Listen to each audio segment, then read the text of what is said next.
Mais de 7% das mortes ocorridas em 10 das maiores cidades da Índia foram causadas pela poluição do ar. O dado é de um estudo publicado na revista científica Lancet Planetary Health, na qual os pesquisadores pedem medidas para salvar as vidas. Os dados de 2008 a 2019 mostraram que cerca de 7% das mortes podem ser atribuídas à exposição diária a partículas PM2,5. O PM2,5 são partículas finas com um diâmetro inferior a 2,5 micrômetros e são associadas ao câncer. Mais de 33 mil mortes anuais podem ser atribuídas à exposição a níveis da partícula. Para a gente entender como a poluição do ar influencia negativamente na saúde, a gente recebe agora o médico pneumologista Mauro Gomes. Doutor, uma ótima noite, obrigado pela participação aqui conosco. A Renata citou justamente o câncer como uma dessas doenças causadas pela poluição. Além do câncer, existem outras doenças que estão relacionadas a justamente a poluição do ar e a forma que a gente acaba respirando essas partículas? Gustavo, Renata, obrigado pelo convite, é um prazer voltar aqui conversar com vocês na Record News. Existe uma série de doenças relacionadas à poluição que podem ser provocadas ou agravadas pelos poluentes. A reportagem, vocês citaram bem a relação com o câncer, não só o câncer de pulmão, mas câncer em outros órgãos, mas principalmente doenças respiratórias crônicas. Principalmente pessoas que possuem asma, possuem enfisema no pulmão, são pacientes que sofrem muito com os efeitos da poluição e não só doenças respiratórias, doenças cardíacas também. A poluição está relacionada com maior risco de infartos, com maior risco de arritmias. Então, isso é muito importante. Vocês citaram essas partículas menores do que 2,5 micrômetros de diâmetro. São partículas que são 8 vezes menores, por exemplo, que o diâmetro de um fio de cabelo.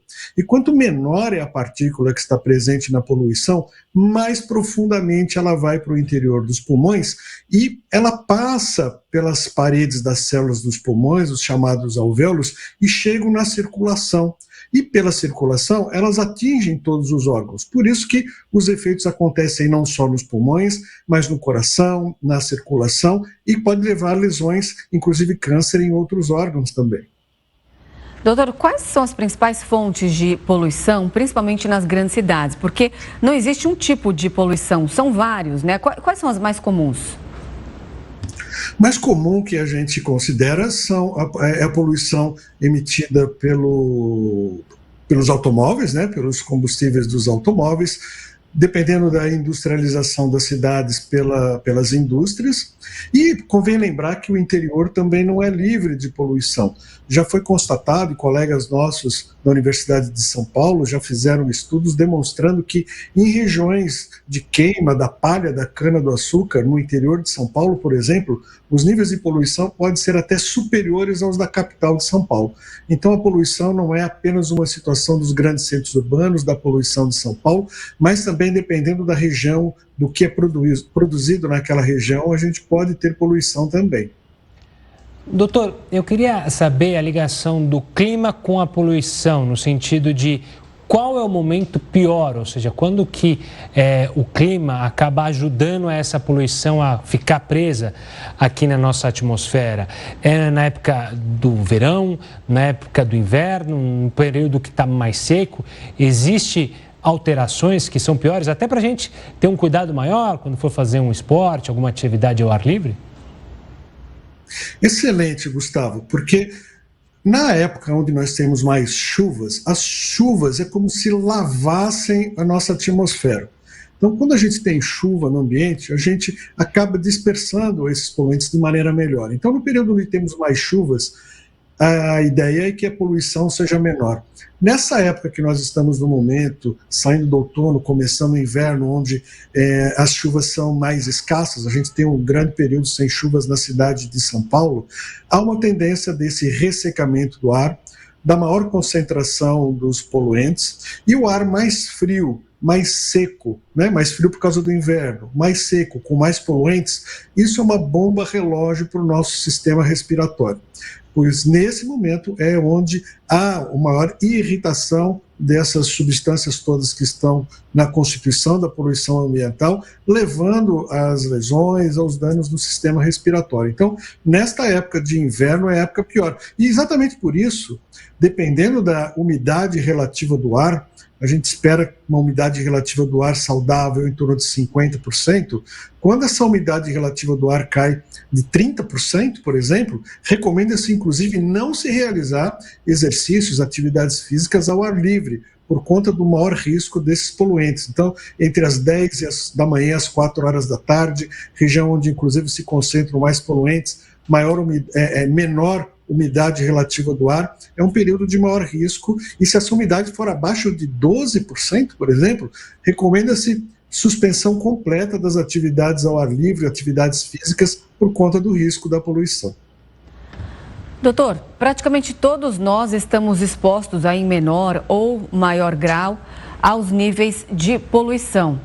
Existe alguma coisa que a gente possa fazer de hábito mesmo do dia a dia, até pensando em desintoxicar o nosso organismo? Desintoxicar não, Renata, mas a gente pode manter uma boa hidratação que deixa as nossas mucosas, a mucosa é essa região de dentro do nariz e dentro da garganta, da traqueia, dos brônquios, são os canais que levam o ar para dentro do pulmão.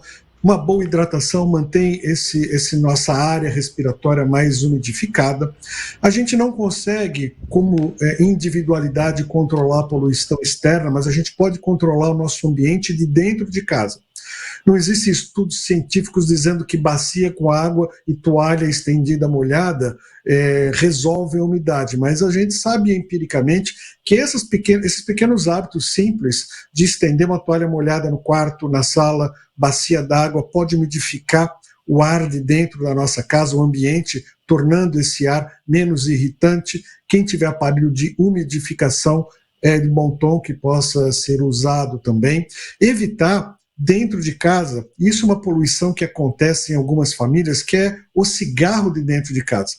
Fumar dentro de casa é um hábito péssimo, porque além dos poluentes levarem a doenças respiratórias, vão também ressecar o ar, levando a maior agravamento dessa situação. Então, fumar dentro de casa é uma situação que as pessoas deveriam evitar, porque isso pode agravar a situação interna.